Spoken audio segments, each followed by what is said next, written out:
안녕하세요. 저는 어린이를 키우는 30대 여성입니다. 현재 마음이 조금 힘들어요. 결혼을 늦게 했기 때문에 아이가 아직 어립니다. 일과 양육을 병행하며 살아가는 게 어렵고 왜 이렇게 사는 걸까 하는 후회도 들기도 해요. 아이가 어릴 때 어떻게 말 잘 듣는 어린이로 키워야 하는지 고민도 많이 합니다. 반면에 아이가 클수록 어린아이가 없었다면 어떻게 살았을지 항상 생각해요. 사실 아이를 낳기 전까지는 여러 생각이 없었어요. 아이를 낳고 육아를 해야 하고 일을 그만둬야 하고 살도 찌고 우울해지고 모든 게 불행한 줄 알았어요. 솔직히 어릴 적에 부족한 부모의 사랑을 받지 못한 탓에 자녀 계획에 부정적으로 생각했어요. 어릴 적에 좀 힘들었거든요. 기억에 남는 어머니는 언제나 아버지에게 맡긴 채로 있던 모습이에요. 내가 초등학교 2학년 때 어머니가 아버지에게 맞지 않으려고 동네 골목을 뛰어다니고 있었죠. 학교에 가던 길, 어머니는 멀리서 고함치며 뛰어다니는 걸 지나가던 사람들이 구경했고 한 아주머니가 나에게 말했어요. 너도 참 힘들겠다.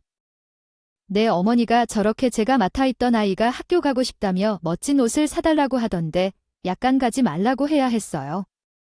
그 아이를 붙잡으며 말리고 있었던 중에 한 아줌마가 나를 쳐다보며 아줌마, 제가 맞았어요 라고 말했어요.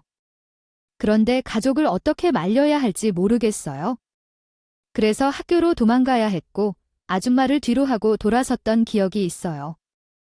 우리 아버지는 술과 담배를 즐기고 여자들과 어울리며 집에 있는 엄마와 저를 가혹하게 다루는 사람이었어요. 그런 아버지 때문에 어릴 때부터 많은 생각을 했어요. 그렇다면 왜 우리가 태어날까요? 왜 저를 이렇게 괴롭히는 걸까요? 심지어 아버지는 술에 취해 엄마를 방으로 데리고 들어가며 하나는 부족하지 않아, 둘은 낳아야 해, 그래야 우리가 살아갈 거야 라고 말했었어요.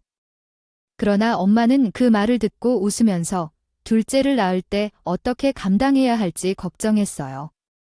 지금도 그 농담이 진실인지 아닌지 잘 모르지만 만약 정말 둘째가 생겼다면 부모님을 혐오했을지도 모릅니다.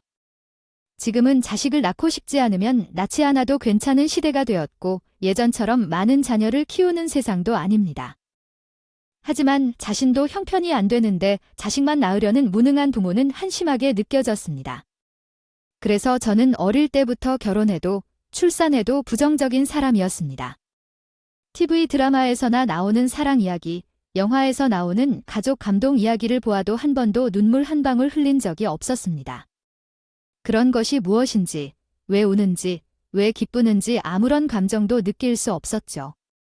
한 번은 중학교 때 은근 특별 활동 시간에 영화를 보러 갔는데 친구들이 영화가 끝나고도 다들 눈물을 흘리는 와중에 저만 멍해 있었습니다. 담당 선생님도 이상하게 보고 물었지만 제가 무슨 이유로 감정을 잘 표현하지 못했고 어려움을 이해하지 못했습니다. 심지어 결과는 친구들보다 감정 수치가 현격히 낮았으며 성취감이나 목표 설정이 높았다는 결과가 나왔던 기억이 납니다. 어쩌면 그 결과가 정확했는지도 모를 것 같습니다. 저는 집 구석에서 벗어나고 싶어 했습니다. 학창 시절에는 최선을 다하는 성격이었습니다. 초등학교부터 고등학교 3학년까지 학원을 믿지 않고 교과서 위주로 공부하여 전교 3등을 한 적도 있었습니다. 하지만 어머니는 학교 운영위원장이었는데 항상 저를 불러서 과외나 학원을 받으라고 하시곤 했습니다. 그때마다 제가 항상 거부하고 혼자 공부할 것이라고 말했습니다. 결국 중학교와 고등학교 시절에도 3등만을 유지하며 1등을 한 번도 하지 못했습니다. 1등이란 가능성이 있었지만 복잡해질까봐 의도적으로 몇 개를 틀린 적도 있었습니다. 제 학창 시절은 불행했지만 부모님이 책임지지 못할 것을 알기에 눈에 띄지 않으려고 했습니다. 부모님은 저를 부담스럽다고 생각해서 자꾸 밖으로 쫓아내고 마셨어요. 그래서 저는 고등학교 3학년이 되면서 대학에 가고 싶어서 홀로 국립대학을 알아보기 시작했어요. 등록금은 적고 다른 사람들이 가기 힘든 곳을 찾았어요. 성적은 대답이 죄 없었지만 등록금을 내기 위해서는 내가 돈을 벌어야 했기 때문에 지방의 국립대를 선택했어요. 이렇게 하면 집을 떠날 수 있고 알바를 하더라도 집에서 벗어날 수 있었어요. 그래서 대학에 입학하고 바로 옷 몇 벌을 싸들고 지방의 고시원에서 생활을 시작했어요. 처음 달만큼은 모은 돈으로 방을 마련했지만 둘째 달부터는 돈이 없어서 매일 불안한 상황이었어요. 그래서 아침에는 편의점에서 일하고 저녁에는 골프 연습장에서 알바를 하면서 살아가기 시작했어요. 그러나 돈을 벌기 어려웠어요. 낮에 편의점에서 일할 때 마주친 고객들은 정말 다양했어요. 때로는 먹고 싶은 빵이 없으면 제게 다가와 아가씨, 그 동그란 빵 있잖아요. 그 팥이 들어있는 빵지라며 물었어요. 이때는 친절하게 대답했지만 가끔은 어려운 손님들도 있었어요. 맞춰 사 먹을 하는 거야 뭐 입당 가게가 다 있어 많이 찾으면 많이 떼놔야 될 거 아니야 안 그래 아가씨 머리는 폼으로 달고 다녀 하면서 막말을 하더라고요. 그걸 제가 정하는 것도 아니고 전 그냥 알바일 뿐인데 저를 붙잡고 욕을 하는 사람이 있는가 하면 한 번은 한 여자가 저를 보고 저 방금 남자친구랑 헤어졌어요. 그러니까 소주 2병 계산해 주세요 하는 겁니다.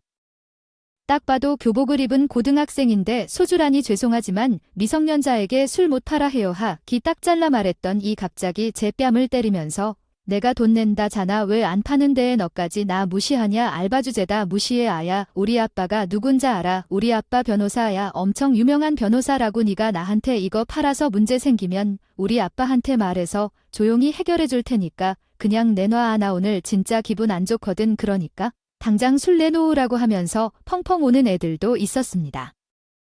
그 이후로 저는 영문도 모른 채 편의점 알바를 짤이 없고 호프집 알바를 하면서 생계를 이어갔습니다. 이쯤 되면 부모한테 도움 좀 받지 왜 그렇게 악착같이 사냐 하는 분들도 있을 거라는 걸 압니다. 하지만 제 꿈은 딱 하나였습니다. 부자가 되는 것도 아니고 좋은 직장에 들어가는 것도 아니고 정말 딱 부모 없는 세상에 나 혼자 살아다는 거 아무리 힘들어도 괜찮고 노숙자가 돼도 되니까 부모 없이 나 혼자 스스로 살아가는 것이 유일한 목표였죠. 그렇게 나는 낮에는 학교를 다니며 공부를 하고 밤부터 새벽까지 호프집 알바를 하며 등록금을 내고 고시원 생활을 유지했습니다. 어렸을 때 TV에서 본 적이 있는데 배가 고파서 밥을 살 돈도 없어서 물로 허기를 달래는 장면들이 나왔었죠. 나도 그랬어요. 정말로 밥 먹을 돈이 없어서 가게에 들어가 물만 마시고 사장님께 죄송하다며 갑자기 약속이 생겨서 나간 적도 있었고 고시원에서 제공해주는 밥과 김치만 먹으면서 3개월을 버틴 적도 있었습니다. 이런 이야기를 만난 남자친구들에게 하면 어떻게 그렇게 견뎌내냐고 물어보곤 했어요. 얼마 안 가서 내가 맛있는 거 사줄게라며 위로해주는 사람들도 있었습니다. 어려웠던 시절에 웃기게도 항상 남자친구가 저에게는 있었습니다. 사실 여자친구들은 좀 거리를 두는 경향이 있었어요. 그들은 다른 친구들과 모여 카페나 맛집에 가는 등 돈을 쓴다는 느낌을 받았어요. 하지만 남자친구들은 달랐죠. 이유 없이 사랑을 줬고 힘들 때 옆에서 지켜주는 사람들이었습니다. 배고파지면 밥을 사주고 늦게까지 일해도 돌아가는 동반자로서 옆에서 응원해 주었죠. 돈이 없을 때 큰 돈은 아니나 가끔 용돈도 주는 사람들도 있었습니다. 따라서 남자친구들에게 정말 잘해줬어요. 제가 비록 돈은 없지만 줄 수 있는 건 사랑뿐이라는 걸 계속해서 표현했죠. 항상 감사하다, 미안하다, 사랑한다는 말을 입에 달고 살았습니다. 그런데 이게 우연인지 필연인지 모르겠지만 항상 나와 사귀는 남자들은 나와 집안 형편이 비슷한 사람들이었어요. 연애를 많이 한 건 아니지만 남자친구들과 술자리를 갔다 보면 자연스럽게 집안 얘기가 나오는데 나는 울며불며 힘들게 부모에 대한 치부를 꺼낼 때가 있었어요. 그런데 그걸 들은 남자친구는 오나도 우리 부모랑 연락 끊었소. 그 어릴 때부터 어머니가 바람을 많이 필요 없거든. 내가 그걸 보고 자라서 그런지 사실 여자라면 다 못 믿는데 그래도 너는 좀 믿을 만한 애 같아. 사실 여자애들 중에 너처럼 절약하고 돈을 아껴 해내는 게 흔치 않고 자기 앞길 자기가 개척해 나가는 사람도 흔치 않아. 그런 부분에서 넌 진짜 마음에 들어 하고 말을 해주더라고요. 솔직히 그 말을 듣는데 칭찬 같지도 않고 그냥 나랑 처지 비슷하고 나한테 잘해주니까 사귀는 거야. 너처럼 돈 아끼는 앤 없어. 이런 말처럼 들렸어요. 그 말을 듣고는 뭔가 정이 떨어졌고 그 다음날 그 친구에게 이별을 통보했습니다. 몇 번의 연애를 해봤지만 이런 경우가 꽤 많았어요. 대학 졸업할 때까지 남자친구를 사귀지 않았고 돈을 벌고 있었죠. 회사 다니면서 인맥도 넓어져서 새로운 삶의 시작을 느낍니다. 소개팅 자리를 여러 차례 다니고 돈을 모아서 원하는 기업에 입사하게 됐습니다. 큰 기업에 입사해서 자부심을 느꼈습니다. 출퇴근할 때도 사원증을 걸고 다니면서 뿌듯한 순간을 많이 경험했습니다. 주변 동료들이 소개팅을 많이 시켜주지만 내 집을 마련하기 위해 연애는 미루기로 했습니다. 대학 시절과 달리 스펙이 비슷하고 외모도 좋은 남자들을 만나도 목표를 위해 버텼습니다. 회사에 입사한 지 3년이 지났을 때 고시원 생활을 떠나 내 집을 마련했습니다. 그날의 기분은 아직도 잊혀지지 않고 한 번도 잠을 제대로 청하지 못한 즐거운 밤이었습니다. 입주 후 1년 동안 벽에 못을 박지 않아서 못지 일도 못하고 필요한 것만 테이프로 고정시켰던 기억이 떠오르네요. 그런 식으로 생활을 하다 보니 돈이 모이고 집도 마련하고 남자친구를 만나 결혼만 하면 된다고 생각했습니다. 조금씩 여유로워지면서 소개팅에도 참여하기 시작했고 제게는 집안이 화목한 남자가 제일 중요했습니다. 아마도 그 조건을 두었던 건 제가 살아온 불행한 삶을 그의 존재로 바꾸고 싶었기 때문인 것 같아요. 그러던 중 동료의 소개로 한 남자를 만나 도료 잘 올리케이 시트 집이 왜 저렇게 대박이야? 어머니가 유치원 선생님이 9일 아빠가 어떤 사업을 하는 사람인데 그 집에는 아들이 있는 것으로 알고 있어? 주식으로 대박을 꿈꾸고 아빠가 해외까지 사업을 발전시켜 그래서 돈 걱정이 없을 거야. 집안에는 1년을 돌보아주는 이모님도 계시니까 당연히 어머니는 스트레스가 없겠지. 돈 때문에 다투는 일도 없고 건강 걱정도 없어 보이는 사람이야. 진짜 남자친구가 없었던 나로는 그를 어떻게든 유혹하고 싶었을 건데 지금 남자친구가 너무 좋아서 그를 떠날 수 없고 안 됩니다. 아마도 그 사람은 나보다 3세 더 어리다고 하네요. 남자였는데 아버지 사업을 배우기 위해 회사에 다니고 있고 외아들의 집안도 넉넉하고 구김없이 자랐다는 게 가장 마음에 들었습니다. 그렇게 소개팅 자리에 나가는데 저 멀리서부터 그 사람이 소개팅남이라는 거로 알겠더라고요. 근데 기회에 절 보자마자 손을 휘적휘적 흔들면서 웃는데 정말 해맑고 순수한 사람 같았습니다. 깜짝 놀랐어요. 저희인 거 어떻게 알고 그렇게 손을 흔들어 주셨어요.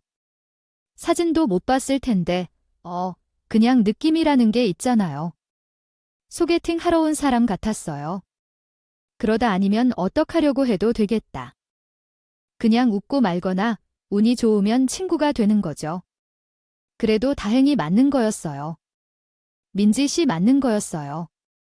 하면서 해맑게 저를 반겨주셨어요. 그렇게 그 사람과 마주 앉아 몇 시간 동안 얘기를 나눴는데 지 저녁 시간이 되어서 카페에서 나와 저녁도 먹고 2차로 호프집까지 가서 맥주도 마셨어요. 거기서 제가 알바를 했던 얘기, 그 사람도 알바를 한 얘기, 취업 준비하면서 힘들었던 얘기, 그리고 아버지 사업을 배우느라 고생한 얘기 등 정말 숨막히게 많은 얘기들을 나눴는데 도 지루하거나 쓸데없는 얘기라고 느껴지지 않았어요. 그 사람의 살아온 배경, 환경, 부모님과의 관계, 그리고 외모와 성격까지 모든 게 다 너무 제 취향이어서 얻어맞았어요. 술을 마시면 얼굴이 빨개져서 술을 많이 마시지 못하는 게까지도 너무나 완벽하게 제 취향에 맞는 스타일이었습니다. 그렇게 12시가 다 돼서 우리 둘은 헤어졌어요. 그 사람이 마음에 들었는데 저는 문자를 먼저 보내서 애프터를 신청했어요. 그래서 우리는 3번 만에 사귀기로 했고 너무 행복한 연애를 이어나갔어요. 만남이 행복했는데 돈을 아까워하지 않는 저를 만나서 그런 것 같아요. 이쁜 선물을 자주 해주고 꽃을 사다 주는 착한 사람이었어요. 하지만 단점도 있었어요. 주말에는 항상 바깥에 나갈 수 없다는 것이었죠. 그래서 항상 평일에만 데이트를 했어요. 주말에는 바빠서 만나지 못하는데 그에 대해 의심하지 않았어요. 그래서 친구들이 이니 남자친구 유부남이야 라고 의심했지만 그런 사람이 아니었어요. 하며 의심을 했지만 그것은 아니에요. 정말로 바쁘다 보니까 그래요. 대신 주중에는 약간 여유로운 편이에요. 평일에만 만나는 건 아니야. 사업하는 사람은 조금 다른 것 같아. 저는 그 사람이 항상 나를 걱정해서 사진도 보내주고 거짓말을 한 적이 없는 사람이에요. 그래서 남자친구 편을 들어 결혼을 전제로 1년을 더 만나기로 했어요.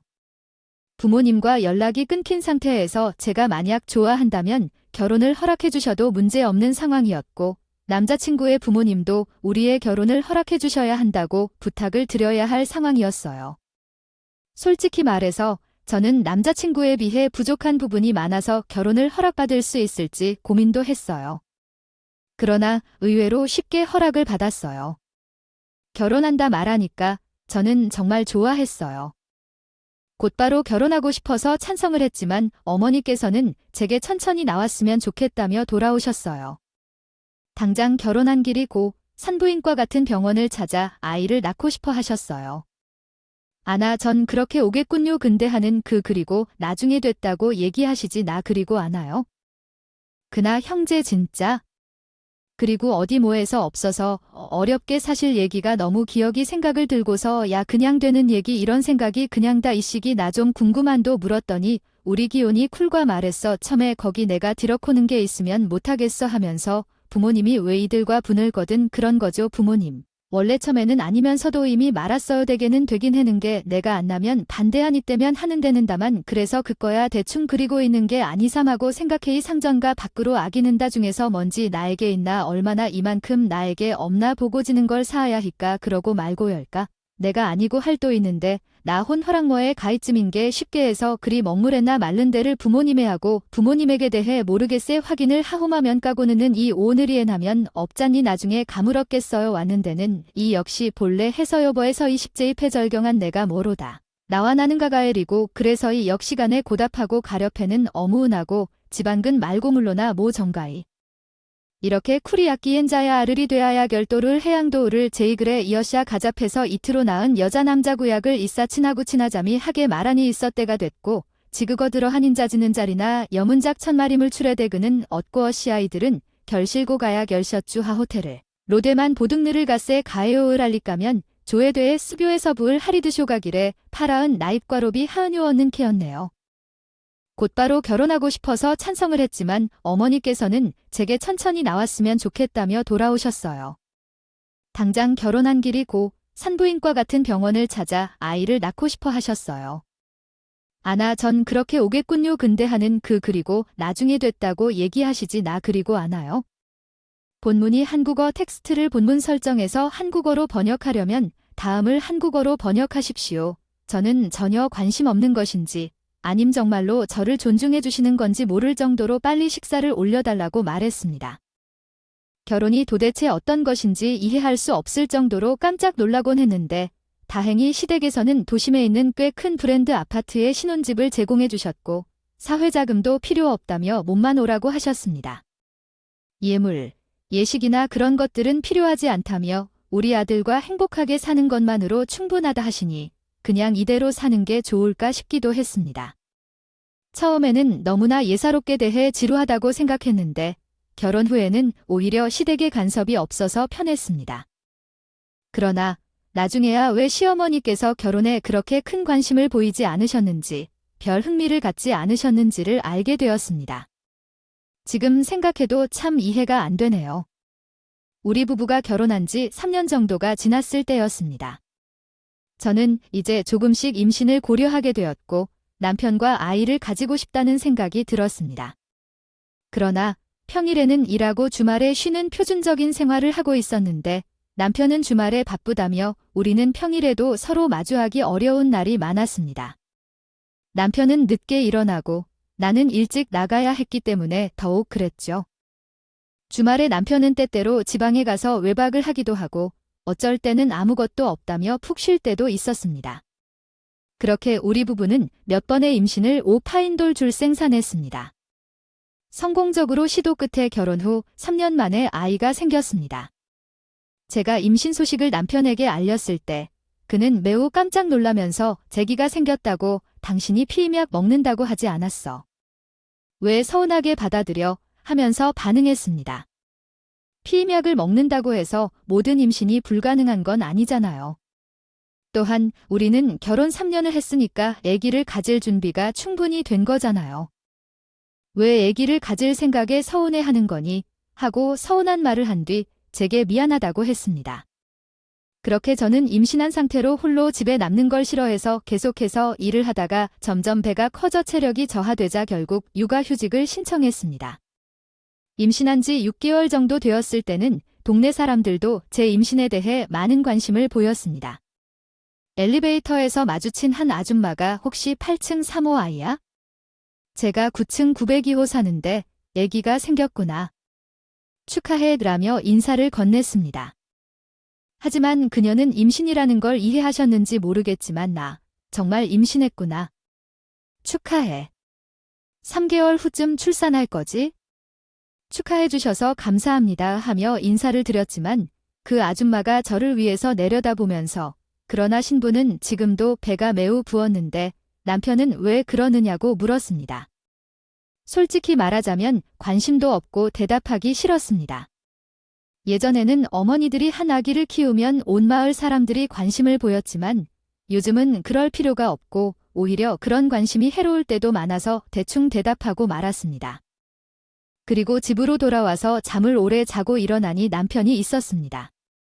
나타나자마자 그저 앞만 보고 걸어가야 했습니다. 일찍 퇴근하고 우리 집에 들어와 있을 때 남편을 보자마자 너 윗집 아주머니 안다고? 라고 물었습니다. 왜 윗집 아줌마가 우리 집에 찾아왔어? 라고도 물었습니다. 이런 질문을 자주 하자 나는 진짜 귀찮아졌습니다. 요즘은 그런 사람이 드물다고 합니다. 이 아주머니도 선을 넘었다고 생각했고 만약 다음에 만난다면 제대로 경계하겠다고 생각하는데 요즘 그렇게 관심을 받는 것도 귀찮다는 사람을 보기 드물다고 합니다. 아줌마가 오지랖 너무 넓은 것 같아 보여요. 아, 내 이웃반장 같은 사람도 되겠지만 하면서 웃고 넘겼어요. 그때는 아줌마가 정말 짜증났고 솔직히 제가 그때 스트레스를 좀 많이 받아서는 별 문제로 화나기도 했을 수도 있지만 일부러 그 아줌마를 피해 다녔습니다. 그 후에는 엘리베이터에서 남편과 함께 밖으로 나가려다가 예상치 못히 아줌마를 마주쳤어요. 애인, 아줌마 또 만나네 내가 말했잖아 그 귀찮은 아줌마야 하며 시렁거렸어요. 그래서 저는 당혹스러워했지만 그녀는 인사를 나누기만 하는 정도의 관계가 되었어요. 그런데 어느 날 집에서 쉬다가 분리수거를 위해 아래층까지 내려가는 길에 또 만났어요. 그 아줌마가 제인, 이것처럼 내가 데려다 줄게. 감사해 하며 제 쓰레기를 가져주었어요. 저도 감사하다고 인사했지만 이상하게도 그 아줌마는 항상 수다스럽던 그녀가 말이 없었어요. 분리수거를 하면서도 그녀가 저를 계속 쳐다보더니 더 이거 좀 물어볼게. 최근 남편이랑 관계는 어때? 라고 물었어요. 남편과 잘 지낼 정도야? 왜 그래? 라며 했더니 그녀가 자 그래? 어이가 없네. 보통 아내가 임신하면 남편이 좀 큰일이 있다는데. 부부 사이도 어려워지고 남자는 임신한 여자 마음 알기 어렵단다고 라고 말했어요. 내 남편은 내가 어렸을 때 1살쯤 되었을 때 당연히 이혼하자고 제안했다. 하지만 이후에도 양육비를 열심히 보내줬다. 다른 사람들은 보내지도 않는다고 하는데 이건 계속 선을 넘는 얘기를 해서 화가 났다. 그래서 집에 관심 좀 그만 쏟아주라고 했다. 어떻게 이혼하든 재혼을 하건 아줌마랑은 상관이 없는 일이다. 마찬가지로 내 사생활에 관심을 쏟지 말라고 부탁했는데 아줌마는 계속해서 질문을 해서 신경이 거슬렸다. 이혼부로 인한 이야기를 주의했을 때 아줌마는 어린이집에서 혹시 남편이랑 이야기했니? 라고 물었다. 아줌마는 나를 조심스럽게 다루며 이야기를 한다. 나는 엄마가 아니라 그냥 신경 쓰지 말라고 말했다. 최근에 돌아오던 길에 키가 크고 건강한 자녀를 데리고 있는 남편을 봤다. 그러나 지나치게 참견하지 말고 엄마의 영향을 받아 들어봐. 말이 정말 놀랍죠. 그렇다고 뭐 이런 건 참견이라고 할 수도 있겠지만. 그러니까 키가 그 차에 생겼으니 눈에 띄는 게 어떻게든지 되겠죠. 그런데 남편이 자기 집이 아닌 대기동으로 들어가는 것이 좀 이상했어요. 그래서 제가 조금 이상하다 생각해서 은근히 살펴보았죠. 그 엘리베이터를 타고 올라가길래 취한 것도 아니고 거기에 볼 일이 있어서 그런가 싶어서 의아했던 거죠. 하지만 그땐 뒤에 토요일인가 봐요. 옷 좀 털려고 나왔는데 그때 내 남편이 여자랑 같이 폐기동으로 들어가는 걸 보았어요. 그래서 제가 한참을 쳐다봤죠.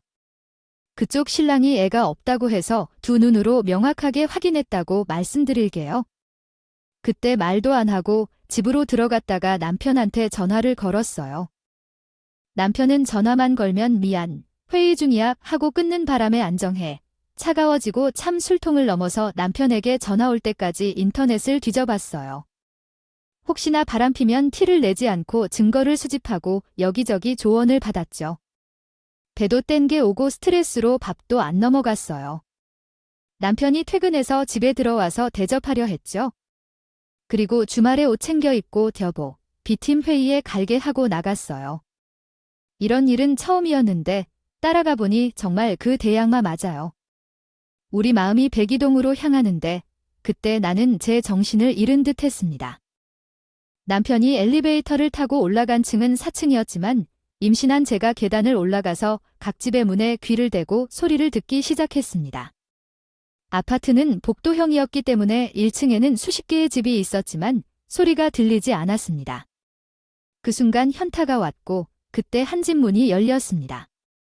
남편이 내 이름을 불렀고 옆에서 작은 아이가 손을 잡고 있었습니다.